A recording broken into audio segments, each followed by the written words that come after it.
Je disais tout à l'heure, la grande question est qu'est-ce qui se passe? Avant de pouvoir voir comment remporter la victoire, il s'agit de savoir exactement ce qui se passe. Nous allons voir le premier cas de figure.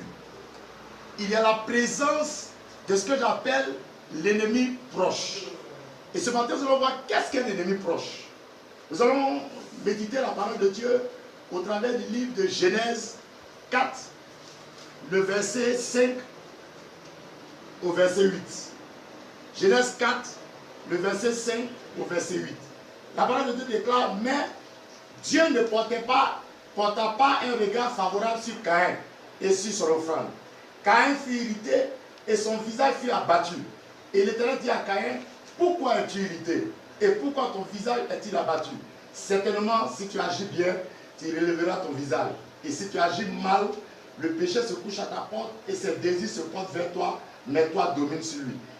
Au verset 8, cependant, Caïn adressa la parole à son frère Abel. Mais comme ils étaient dans les champs, Caïn se jeta sur son frère Abel et le tua.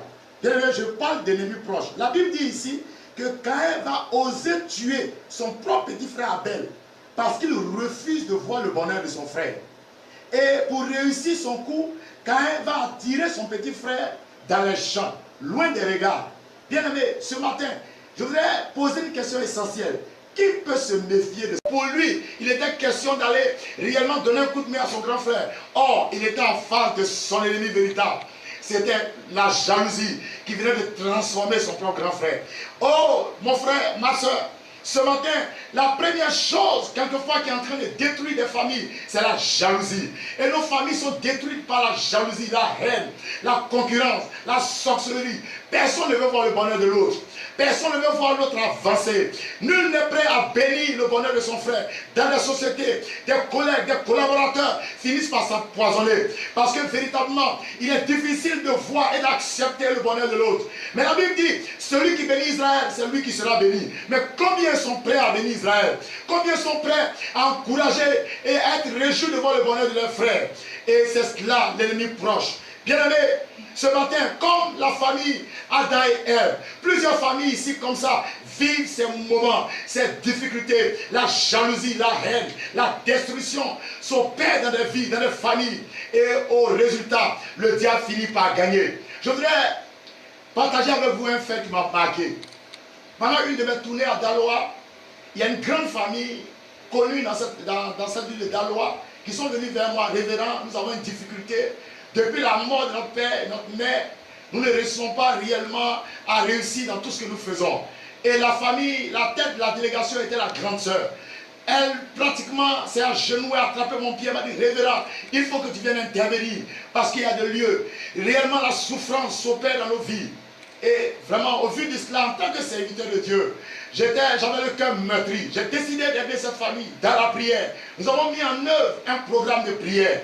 Et le premier jour où je me rendais dans cet endroit, lorsque je suis rentré dans la famille de la cour, le Seigneur m'ouvre les yeux. Et à ma grande surprise, la grande sœur qui était tête de délégation, qui pleurait pratiquement, qui demandait le soutien de Dieu, le Seigneur me montre que c'est elle qui avait pris en otage le bonheur de la famille en sorcellerie pour donner à ses enfants pour pouvoir réussir. Bien aimé, nous avons fait ce programme jusqu'au bout. À la dernière seconde, Dieu, la puissance de Dieu est descendue. Elle a été dévoilée publiquement. Tout le monde, de la plus grande personne que la petite personne, tout le monde avait la main sur la tête en disant, jamais on avait su que c'était notre propre grande sœur qui était à l'origine de ce malheur. Frère, sœur, c'est cela la force de l'ennemi proche. Il détruit. Vous ne saurez jamais, si ce n'est la grâce de Dieu, la véritable identité de celui qui est en face de vous. Ce qu'il pense véritablement. Vous ne saurez jamais qui vous en veut, si ce n'est la grâce de Dieu. Et ce matin, je voudrais vraiment m'attarder sur ce fait-là. Abel était confiant quand il accompagnait son frère. Il était confiant quand il allait avec son frère. Pour lui, il était en sécurité. Pour lui, c'était son frère de même sang. Rien ne pouvait lui arriver. Mais la Bible dit que Abel n'est plus revenu au village parce qu'il est mort. Il est mort dans les champs. Loin des regards, loin des yeux de tout le monde. Mais ce matin, nous allons voir comment vaincre cet ennemi proche. Il s'agit d'un premier temps de savoir qu'est-ce qui se passe. Et nous sommes en train de voir le premier cas de figure, qui est l'ennemi proche. Mais comment le vaincre? comment avoir la victoire sur ses ennemis proches. Nous allons prendre le livre de Matthieu 2, le verset 8. Matthieu 2, le verset 8. La Bible dit, en Matthieu 2, verset 8, puis il envoyait à Bethléem en disant, allez, prenez les informations exactes sur le petit enfant. Quand vous l'aurez trouvé, faites-le moi savoir, afin que j'aille aussi moi-même l'adorer. Bien aimé, quand Hérode a appris qu'un roi venait de naître, parce que des hommes avaient vu son étoile, Hérode publiquement a manifesté une grande joie. Il criait même peut-être Alléluia. Oh, enfin, un autre roi sera là pour me relayer. Mais au fond de son cœur, il avait résolu d'éliminer cet enfant, Jésus qui venait de naître. Personne ne pouvait savoir, bien aimé. Il a convaincu même les mages. C'est pas ceux-là, quand vous allez lire bien après, étaient prêts à retourner pour montrer là où Jésus-Christ se trouvait. Bien aimé, c'est cela. C'est la force de l'ennemi proche, de pouvoir être camouflé, d'utiliser le masque pour opérer. Mais la Bible dit ici de manière précise qu'il a demandé aux mages d'aller avoir les informations précises, les informations exactes. Vous savez, et je voudrais véritablement prendre du temps pour vous faire comprendre. Ce dont l'ennemi proche a besoin, c'est des informations précises. C'est pourquoi il devient proche. Il rentre dans votre intimité. Il rentre près de vous. Il se fait passer pour ce conseil, cet ami intime. Celui-là même en qui vous finirez par tout dire pour avoir les informations précises avec lesquelles il va utiliser pour vous clouer, pour vous tuer, pour vous éliminer. Vous finirez par dire, celui-là est mon jumeau. Celui-là, véritablement, j'ai confiance en lui. C'est lui au moins qui me soutient. Mais est-ce que vous le connaissez? Est-ce que vous savez exactement qui il est? Hérode était heureux. Hérode a manifesté sa joie. Il a dit aux mages, allez chercher cet enfant. Si vous trouvez cet enfant, venez me dire. Je serai prêt aussi à l'adorer. Mais au fond de son cœur, il y avait une autre réalité que les yeux ne peuvent pas voir, que l'homme ne peut pas comprendre. Il avait résolu d'éliminer physiquement, éliminer pur et saint Jésus-Christ de Nazareth, de telle sorte que son étoile ne brille jamais.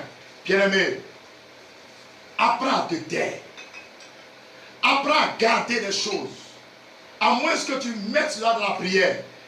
Je voulais un peu attirer l'attention des différents couples.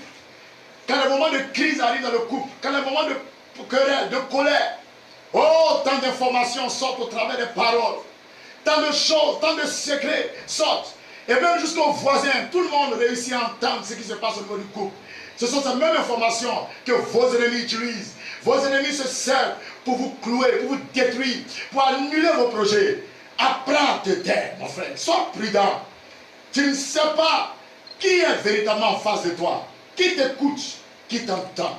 La première victoire, véritablement pour remporter, oh Dieu, pour prendre le dessus sur l'ennemi proche, le masque de ton ennemi proche doit tomber. Alléluia.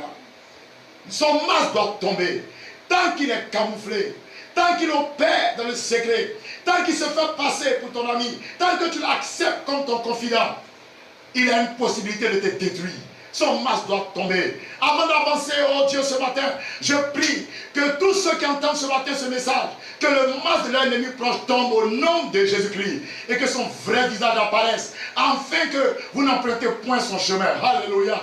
La Bible dit, quand Caïn a pris un masque, il s'est fait passer, il était véritablement frère d'Abel. Mais la jalousie l'avait transformé. Il avait désormais un masque.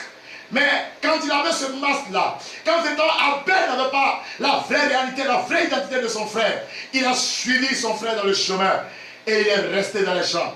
Bien-aimé, le masque de ton ennemi doit tomber. Prie le Seigneur, invoque Dieu ce matin pour que le masque de celui qui t'en veut, pour que le vrai visage de celui qui veut te détruire, celui qui travaille tant dans l'ombre, comme ton foyer, comme ton travail, comme ta famille, et qu'il faut que Dieu le dévoile ce matin, par le nom de Jésus-Christ. La Bible dit, au même chapitre, au même passage de Matthieu 2, le verset 12, la Bible dit, au verset 12, puis, divinement averti en songe, de ne pas retourner vers Hérode, il regagnait le pays par un autre chemin. Bien aimé, quand les mages véritablement ont su qui était véritablement Hérode, lorsque Dieu en songe s'est révélé aux mages, vous allez voir tout de suite que les mages ont pris un autre chemin. Ils n'ont plus emprunté le chemin d'Hérode. Ils ont emprunté un autre chemin. Bien aimé, Pourquoi tu empruntes un autre chemin? Pourquoi tu ne suis pas le chemin de ton ennemi qui a posé un piège? Pour ne pas que tu suives celui-là même qui t'en veut dans le secret et qui fomente des complots contre toi. Dieu doit te révéler des choses. Tu as besoin de l'ami intime, le Saint-Esprit. C'est lui qui révèle l'identité réelle des hommes. C'est lui qui connaît dans la profondeur les choses qui s'opèrent, les choses qui se passent. Et tu as besoin de cet ami intime. C'est pourquoi toi qui ne connais pas Dieu, il n'y a rien à faire. Tu es obligé de donner ta vie à Dieu. Tu es obligé de traiter avec l'Esprit de Dieu pour qu'il puisse te conduire dans la vérité, te révéler les choses cachées. La Bible dit, lorsque Dieu a révélé par son Esprit Saint la vraie identité d'Hérode, les mages ont pris un autre chemin. Bien-aimé, tu peux prendre un autre chemin. Si réellement tu es ami avec le Saint-Esprit, tu peux prendre un autre chemin. Et tu ne peux pas véritablement tomber dans le piège du diable si réellement tu laisses Dieu révéler le secret des cœurs des hommes. Le problème, tu fais de la confiance. Tu refuses d'écouter la voix de Dieu. Tu refuses réellement de laisser l'Esprit de Dieu t'éclairer sur l'attitude des gens. Parce que déjà, la confiance est partie. La Bible dit, malin, qui met sa confiance en l'homme. Tu n'as pas le droit de faire confiance à l'homme. Parce que l'homme trahit. L'homme peut tromper. L'homme peut être inspiré par la jalousie, par la haine et changer d'identité. C'est pourquoi Dieu seul sait, dans le moindre détail, ce qu'un homme est en réalité. Hérode a été dévoilé par le Saint-Esprit. Hérode a été dévoilé parce que Dieu voulait éviter à Jésus-Christ la mort certaine. Bien aimé, il y a une chose qui me révolte et qui m'amène à réfléchir. La Bible dit Abel était apprécié par Dieu. Dieu avait apprécié l'action d'Abel, mais Caïn a réussi à le tuer. Caïn a réussi véritablement à éteindre son étoile. Pourtant, Dieu avait apprécié Abel. Bien aimé, c'est parce que l'ennemi proche d'Abel l'a surpris. Bien aimé, quel que soit ce que Dieu veut faire avec toi, quels que soient véritablement les projets que le Seigneur a, bien aimé, ne dis pas seulement Dieu est grand, rien ne va m'arriver. Non, tu dois être prudent. La Bible dit, soyez prudents comme des serpents, mais simples comme des colombes. Frère, ta simplicité ne doit pas t'amener à t'ouvrir, parce que l'ennemi proche a besoin d'informations. Il intègre ta vie pour pouvoir prendre des informations pour te détruire. C'est pourquoi, bien aimé, à partir de ce matin, fais attention. Veille sur ta vie. Apprends à marcher avec Dieu. Fais confiance à Dieu et à lui seul. Ton étoile est grande. Tu es appelé à réussir. Tu es appelé à dépasser les limites. Mais cette étoile qui est grande, elle dérange. Elle dérange au point que même certaines personnes qui ont même sang que toi peuvent se lever. Elle dérange au point où même ton père, même ta mère, même tes géniteurs, même ceux véritablement qui sont tes conseillers, ceux même qui sont réellement censés te protéger, peuvent se lever. Frères, sœurs, il est important de comprendre. Plusieurs personnes n'ont pas su ces choses et ils ont quitté cette terre des hommes. Parce qu'ils se sont dit, oh, moi je suis ouvert. Moi je n'ai pas de problème. Le Seigneur est vivant. Le Seigneur me gardera. Oui, le même Seigneur qui garde te demande d'être prudent. Le même Seigneur qui garde te demande de laisser le Saint-Esprit te révéler la vraie identité des personnes. Oh, le Seigneur, aide-nous. Aide-nous véritablement à ne pas suivre le chemin de notre Hérode. Aide-nous, Seigneur, à ne pas nous arrêter, oh Dieu, à l'attitude que des personnes nous présentent. Révèle-nous les cœurs cachés. Révèle-nous véritablement ce que les yeux ne peuvent pas voir. Ce que nous, états humains, nous ne pouvons pas savoir. Seigneur, nous ne voulons pas, au nom de Jésus-Christ, quitter cette terre des hommes sans atteindre, oh Dieu, le projet, l'objectif, oh Dieu, que tu t'es fixé pour nous. Seigneur, nous comptons que sur toi seul. Dans le même passage de Matthieu 2, le verset 19 au verset 20, la Bible dit, alors, quand Hérode fut mort, voici un ange du Seigneur parut en songe à Joseph en Égypte et lui dit, lève-toi, prends le petit enfant et sa mère et va dans le pays d'Israël. Bien-aimé, c'est fabuleux de comprendre ces choses. À un moment donné, lorsque Hérode a vu qu'il était véritablement dévoilé, Hérode a changé de stratégie, de tactique. Hérode a commencé à vouloir éliminer physiquement maintenant tous les enfants d'un certain âge en croyant que Jésus-Christ serait véritablement parmi ses enfants. Bien-aimés, mais gloire soit rendue à Dieu. Parce que bien avant, la Bible dit que le Seigneur s'est révélé aux parents de Jésus, Marie et Joseph, d'aller cacher Jésus en Égypte un temps soit peu. Oh, même le grand Jésus-Christ, à un moment donné de sa vie, pour que véritablement la prophétie se réalise, avait besoin d'être caché jusqu'à la mort d'Hérode. C'est lorsqu'Hérode est mort que l'Esprit de Dieu s'est révélé et a demandé de revenir avec Jésus-Christ. Bien-aimé, tu as besoin d'être caché. Tu as besoin de couverture spirituelle. Tu as besoin réellement qu'on te suive. Ce combat que tu mènes, seule ta force, tu ne pourras pas gagner cette bataille. Il faut que tu sois caché. Il faut que tu n'apparaisses pas dans les miroirs mystiques, les miroirs de la sorcellerie, les écrans géants, des vidéos des sorciers. Tu ne dois pas apparaître. La puissance de Dieu, l'onction qui doit t'accompagner, doit briser ces écrans au nom de Jésus-Christ. Oh bien-aimé, ton ennemi proche ne doit pas réussir à te suivre partout où tu vas. Il ne doit pas réussir à te voir au travers de ces instruments de la sorcellerie. La Bible dit, c'est lorsque Hérode est mort. Bien-aimé, certains Hérode ne méritent pas de vivre. C'est Hérode qui a choisi de nous détruire tant qu'il est vivant sur la terre des hommes. Cet Hérode ne mérite pas véritablement de vivre. Je crois, s'il a fait le choix de nous détruire, coûte que coûte, s'il a fait le choix de ne pas nous voir dans la joie, la terre s'ouvrira et la valera au nom de Jésus-Christ. C'est son propre choix. Parce que nous sommes nés pour réussir. Nous sommes nés pour gagner. Nous sommes là nés pour avancer. Rien ne va nous retarder. Ce matin, je comprends en tant que serviteur de Dieu, depuis l'expérience de Daloa, quand Dieu m'a révélé la vraie identité de cette soeur, bien-aimé, arrêtez-vous bien. Elle est en train de pleurer. Révérend, tu dois faire quelque chose. Révérend, tu dois venir prier pour la famille. Oh, bien-aimé, quand je donnais le sujet de prière, le premier jour, elle était en prière comme tout le monde. Elle parlait même en langue. Oh, elle disait les choses. Elle criait à Dieu. Pourtant, elle était responsable de tout ce qui est arrivé à la famille. Bien-aimé, ces choses, seule la puissance de Dieu, seule la lumière de Dieu peut vous éclairer et vous révéler le vrai cœur de celui qui est en face de vous, le vrai cœur de votre collaborateur, la vraie pensée de celui qui est votre chef, la vraie pensée de celui véritablement qui est censé vous protéger, qui est censé vous nourrir, vous, seule la puissance de Dieu. Donc, bien-aimé, ce matin, prenons au sérieux ce message. Plusieurs sont morts. Plusieurs sont morts. Plusieurs ont perdu la vie. Plusieurs ont quitté la terre des hommes parce que leurs ennemis proches les a suppliés. Tiens-toi bien. Apprends à te taire. Apprends à garder les secrets. Apprends à prier, à te confier à Dieu. À demander à l'Esprit de Dieu de révéler le cœur des hommes. Que le nom de Dieu soit béni. Deuxième cas de figure. Bien-aimé, nous avons dit, nous sommes toujours en train de répondre à la question de notre frère quant à savoir qu'est-ce qui se passe dans sa famille. Le deuxième cas de figure, un sang crie. Bien-aimé, je crois, Dieu permettra que la prochaine fois nous puissions rentrer dans plus de détails.